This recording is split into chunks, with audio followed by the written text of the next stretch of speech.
وہ ہے بد اخلاقی. اصول کافی میں بھی ہے کہ بد اخلاقی عمل کو ایسے خراب کر دیتی ہے جس طرح سرکہ شہد کو فاسد کر دیتا ہے. اگر کوئی شخص بد اخلاق ہے، ایک تو بد اخلاق وہ ہے کہ اچھے طریقے سے لوگوں سے پیش نہیں آنا. چلیں ابھی ہم اسی پہ بات کر لیں گے، ورنہ بد اخلاقی کا اخلاقی مفہوم بہت وسیع ہے.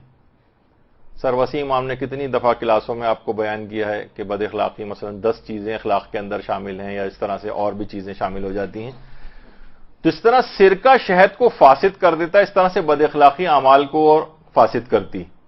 خاص طور پر اس مسئلے میں شوہر و بیوی کا ایک دوسرے کو اذیت دینا، یہ بد اخلاقی کی ایک قسم ہے.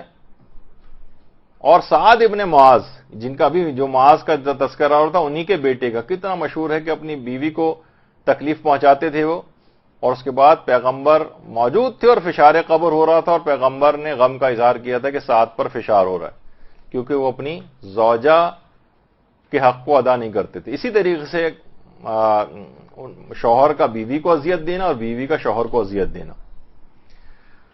تو اور باقاعدہ روایتوں میں بھی پیغمبر نے بات فرمائی کہ جو عورت اپنے شوہر کو اذیت دے، خواہ وہ دن بھر تمام عمر دن میں روزہ رکھے اور تمام رات عبادت کے اندر بسر کرے، نمازیں پڑھتی رہے اور غلاموں کو آزاد کرے اور راہ خدا میں انفاق کرے، تب بھی خدا اس کی نہ نمازوں کو قبول کرے گا اور نہ دیگر اعمال کو. اور پھر فرمایا کہ پیغمبر نے فرمایا کہ یہی عذاب اس شخص کے لیے بھی ہے جو اپنی بیوی کو تکلیف اور اذیت دیتا ہے. یعنی ایسا نہیں کہ صرف بیوی کے لیے بات کہی گئی، شوہر کے لیے نہیں، دونوں ایک دوسرے کو اگر اس انداز سے اذیت کسی بھی طریقے سے پہنچا رہے ہیں.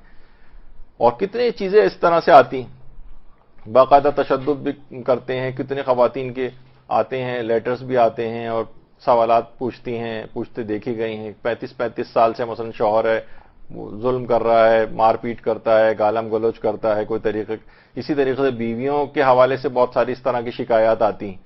اور ویسے کیا ہے، معلوم چلتا ہے جب تحقیق کریں تو ہاں نمازی بھی ہے، امام بارگاہ بھی جاتا ہے، مجلسیں بھی سنتا ہے، دیگر انفاق بھی کرتا ہے، تو وہ اس حدیث کے زمرے کے اندر شامل ہو جاتے ہیں. ان کو پتہ ہی نہیں ہوتا، وہ سوچتے ہیں، مطمئن ہو جاتے ہیں ہم تو عبادات انجام دے رہے ہیں. پیغمبر نے فرمایا ساری زندگی ایسا کرتی رہے وہ، تب بھی اس کی کوئی عمل اس لحاظ سے قبول نہیں ہوگا. تو اب دیکھیے، جو بھی خواتین فرشتہ صفت شوہر چاہتی ہیں تو انہیں چاہیے کہ گھر کو جنت بنائیں، کیونکہ فرشتے دوزخوں میں نہیں رہتے. اور اسی طریقے سے وہ مرد حضرات جو چاہتے ہیں کہ ان کی بیویاں حوروں کے طور پر ان کو ملیں، پہلے وہ خود کو انسان بنائیں، کیونکہ شیاطین کو بھی حوریں نہیں ملا کرتی. تو یہ خاصیت اس لحاظ سے یہ بات ضروری ہے کہ انسان شوہر ہو یا بیوی دونوں اپنی ان چیزوں کو پہچانیں، ایک دوسرے کو اذیت پہنچانے سے باز رہیں. بد اخلاقی کی بدترین قسم ہے جو کہ نمازوں اور روزوں کو قبولیت کے معیار تک پہنچنے سے روک دیتی ہے.